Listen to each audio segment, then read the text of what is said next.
اگر کعبے کی طرف رخ نہ ہوگا صاحب نماز ہو جائے گی؟ نہیں ہوگی، اس لیے کہ کعبے کا مرکز نماز کا مرکز کعبہ ہے۔ آپ نماز پنجگانہ پڑھیں یا کسی مرحوم کی نماز جنازہ پڑھیں، نماز جنازہ پڑھتے ہیں تو پیچھے سے آواز آتی ہے ملک صاحب بھائی صفحہ سیدھی کر لو، کیا مطلب ہے اس کا؟ جنازے کی طرف منہ کر لو، نہیں، کعبے کی طرف منہ کر لو، جاگنا 2 منٹ کے لیے، کعبے کی طرف منہ کر لو۔ کعبے کی طرف منہ نہ ہو تو نماز ہوتی نہیں ہے۔ تو نماز کا مرکز کیا ہے؟ سارے بولیے، کعبہ نماز کا مرکز ہے۔ تو میں سارے نمازیوں سے پوچھنا چاہتا ہوں کہ جب نماز کا مرکز کعبہ ہے تو تقوی کا بھی کوئی مرکز ہونا چاہیے نا۔ آپ خالی پیلی سجدے کا نشان ڈالے پھرے، سلوار اونچی کر کے باندھ لے، ہاتھ میں لوٹا لے لے، کمر پہ بستر رکھ لے، ایسے متقی نہیں بنا کرتے۔ اگر آپ نماز کعبے کی طرف منہ کر کے نہ پڑھے نماز نہیں ہوتی، اس لیے کہ نماز کا مرکز کعبہ ہے۔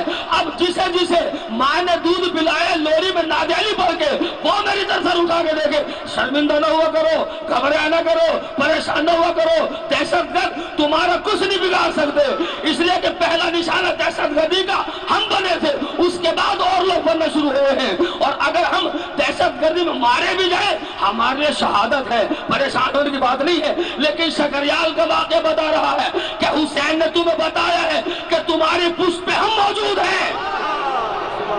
گھبرانے کی ضرورت نہیں۔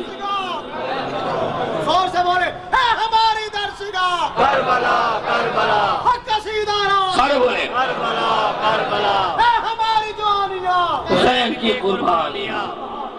اسی لیے میرے غیرت مند قائد آقا احمد علی موسوی نے کل میڈیا سے گفتگو کرتے ہوئے ملک صاحب کو جملہ کہا، جملہ یہ کہا ہم سارے بھی راہ حسینیت میں مارے جائیں ہمیں پرواہ نہیں ہے، ہم سارے بھی چلے جائیں اس راہ میں، ہم اکبر سے زیادہ تو نہیں ہے نا، ہم عباس سے زیادہ تو نہیں ہے نا، لیکن دنیا یاد رکھے جو دادا جی آپ کو ملا ہے، ہم اگر سارے بھی مارے جائیں ہمیں پرواہ نہیں ہے۔ لیکن ایک بات جو کان کھول کے سننی ہے سب نے، آقا موسوی نے کہا ہے کہ کسی بزدل کو عزادار نہیں ہونا چاہیے، کسی بزدل کو عزاداری نہیں کرنی چاہیے۔ یہ بات میں نے 8 نومبر کو کربلا گام شاہ میں 15,000 کے اجتماع میں کہی تھی کہ بزدل کا اور عزادار کا جوڑ نہیں ہے۔ تو وعدہ کرو بے خوف و خطر ہو کے عاشورہ کے جلوسوں میں جاؤ گے، ہمارے بچے، ہماری مائیں، ہماری بہنیں، ہماری بیویاں سب کچھ قربان ہے حسین کے نام پہ۔ اگر تیار ہاتھ اٹھا کے نعرے حیدری، تو نتیجہ مجھے یہ دینا ہے 1 گھنٹے کے بعد میں ختم کر رہا ہوں منٹوں میں، کہ جب نماز کا مرکز ہے کعبہ تو تقوی کا مرکز بھی ہونا چاہیے نا۔ تقوی کا مرکز کیا ہے؟ اللہ اکبر۔ آئیے میں فقط آپ کو تقوی کا ایڈریس بتا کے اپنے بھائی کو اسٹیج دینا چاہتا ہوں، لیکن اگر آپ جاگیں گے پھر میں ایڈریس بتاؤں گا۔ آپ کو تو پتہ ہے، آپ کے ذریعے میں اور لوگوں کو بتانا چاہتا ہوں کہ نماز کا مرکز ہے کعبہ، کعبہ کی طرف منہ نہ ہو نماز نہیں ہوتی۔ اگر کوئی تقوی کا مرکز جاننا چاہتا ہے تو ہماری مسجد میں آ جائے، ہم اعلان کرتے ہیں اشہد ان امیر المومنین و امام المتقین علی ولی اللہ۔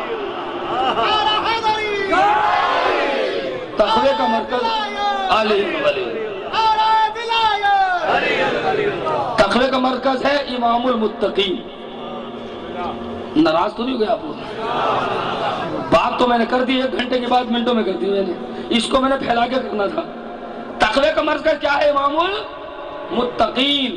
تو ایک جملہ کہہ دوں کہ اگر مرکز ہے تقوی کا امام المتقین، امام المتقین کے دامن میں ہاتھ ہے تو تقوی ہے معذرت کے ساتھ، اور اگر امام المتقین کے دامن میں ہاتھ نہیں تو لقوہ ہے۔ کیا ہے؟ لقوہ ہے۔ اور لقوے والے کا منہ ہوتا ہے ٹیڑھا، جو عمل کرو گے ٹیڑھا سیدھا نہیں ہو سکتا۔ تو امام المتقین کون ہے؟ علی۔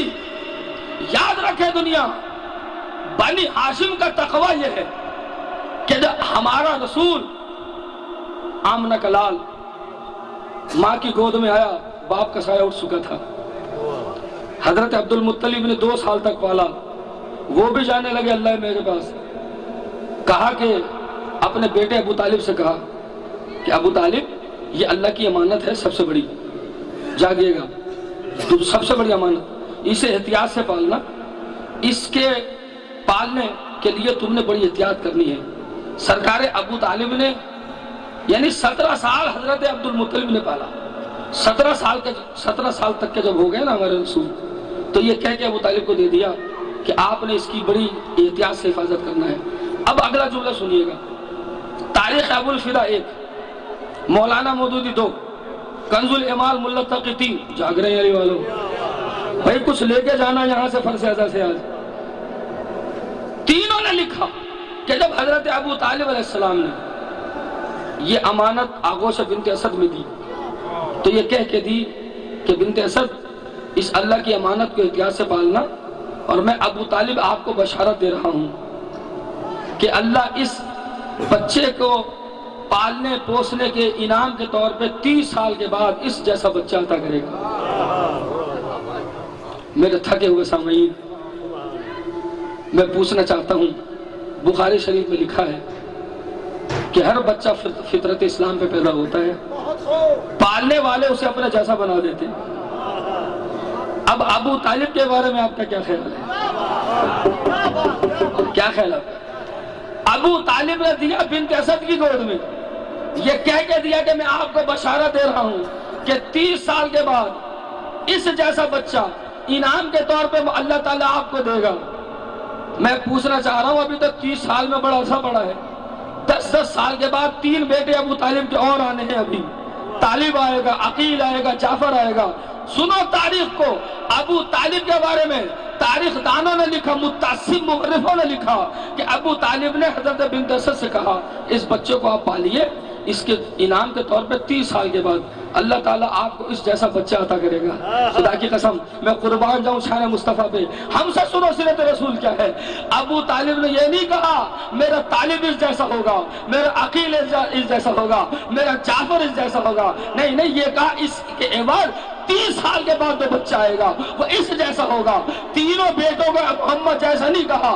اب جو لوگ جاگ رہے ہیں محرم کا چاند دیکھنے سے پہلے ٹی وی پہ آپ لوگوں خبریں دیکھی تھی، میں پوچھنا چاہتا ہوں، ابو طالب نے اپنے 3 لخت جگر طالب، عقیل، جعفر، ان کے بارے میں نہیں کہا کہ یہ محمد جیسے ہیں۔ جو 30 سال کے بعد کعبے میں علی آئے گا اس کے بارے میں کہا یہ محمد جیسا ہوگا۔ تو مجھے سارے انسان سے بتاؤ جو جاگ رہے ہو، جنہیں ماں نے لوری میں نادیلی پلائی ہے، میری تو وہ بات پر توجہ تو سنیے گا کہ ابو طالب کے تینوں بیٹے ابو طالب کہہ رہے ہیں محمد جیسے نہیں ہے، جو 30 سال کے بعد آئے گا وہ محمد جیسا ہوگا۔ تو جو ابو طالب اپنے 3 بیٹے محمد جیسے نہیں ہے تو کوئی زہریلا حلوہ کھانے والا محمد جیسا کیسے ہوگا؟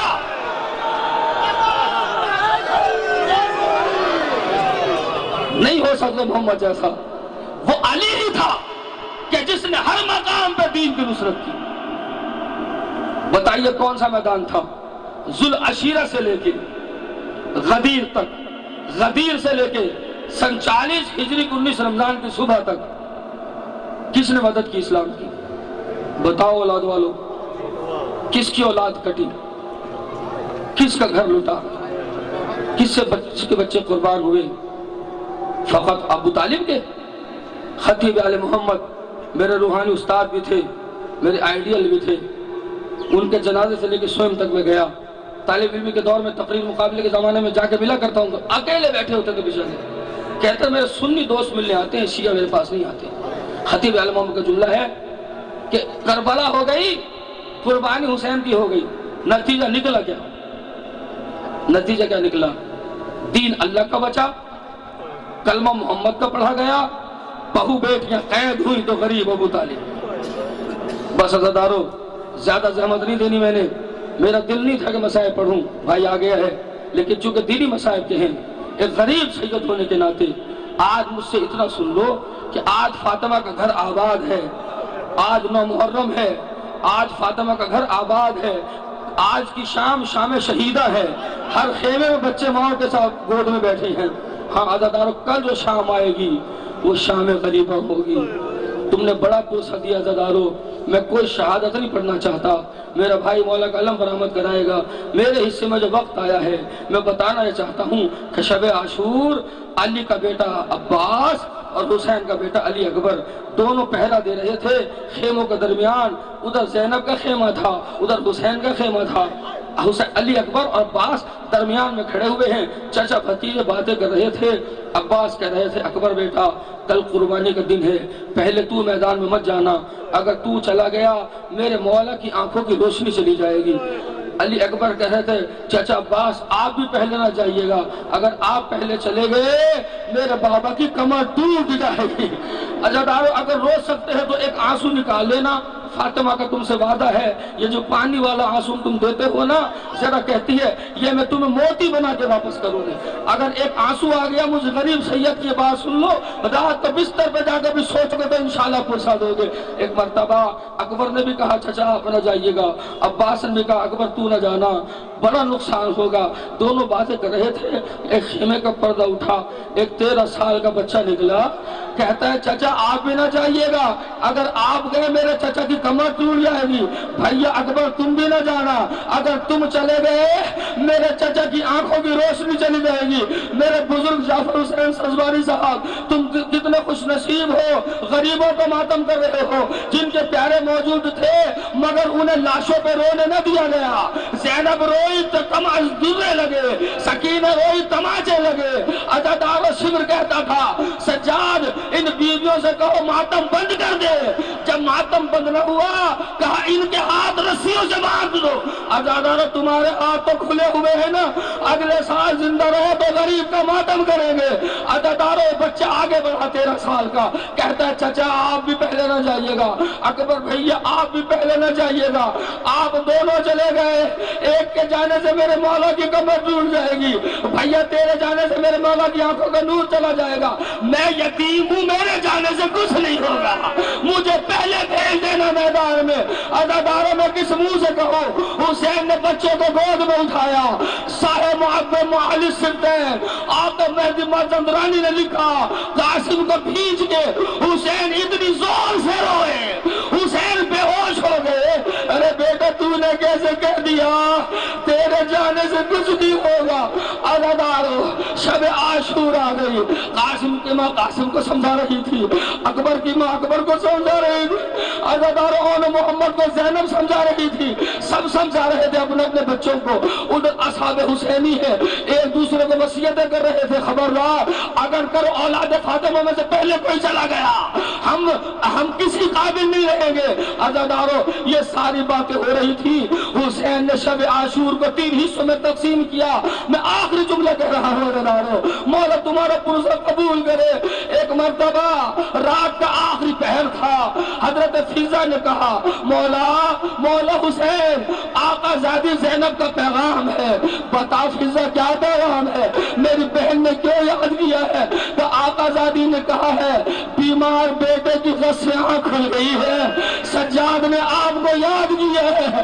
اولاد والوں میں سلام و سجاد کی غربت میں بیٹے نے یاد کیا ہے. عزادارو حسین گئے سجاد کے خیمے میں, نبض پہ ہاتھ رکھا, بیٹا تمہیں تو بڑا شدید بخار ہے, بیٹا بابا کو کیوں یاد کیا ہے. اولاد والے مر جاتا ہے جملہ میں کہتا. ایک مرتبہ سجاد نے کہا بابا اچانک میری آنکھ کھلی نا, مجھے پھنپھناہٹ کسی آوازیں آ رہی ہے. بابا یہ کیسی آوازیں ہیں, غیرت مندو مولا تمہاری ماں بہنوں کے پردوں کو سلامت رکھے. رونا حسین کی شہادت میں نہیں ہے, رونا اس بی بی کے پردے پہ ہے جس نے زندگی میں بابا کے سامنے آ کے کبھی کلام نہیں کیا تھا, اس کی غیرت کا وارث. سجاد کہتا ہے بابا یہ کیسی آوازیں ہیں. عزادارو حسین نے کہا الحمدللہ سجاد بیٹا یہ ہمارے صحابہ ہیں, یہ ہمارے جانثار ہیں جو تسبیح و تحلیل کر رہے ہیں. عزادارو بس میرے مولا سجاد کے منہ سے نکل گیا بابا کیا یہ نہیں ہو سکتا کہ ان کے خیمے اٹھا کے ذرا فاصلے میں لگا دیے جائے. بیٹا کیوں, کہا بابا جب ان کی آوازیں ہمارے خیموں میں آ رہی ہے, ہو سکتا ہے ہماری ماں بہنوں کی آوازیں ان کے خیموں تک جا رہی ہو. عزادارو حسین نے ایک مرتبہ کمر کو پکڑ لیا, ایک جملہ کہا بیٹا سجاد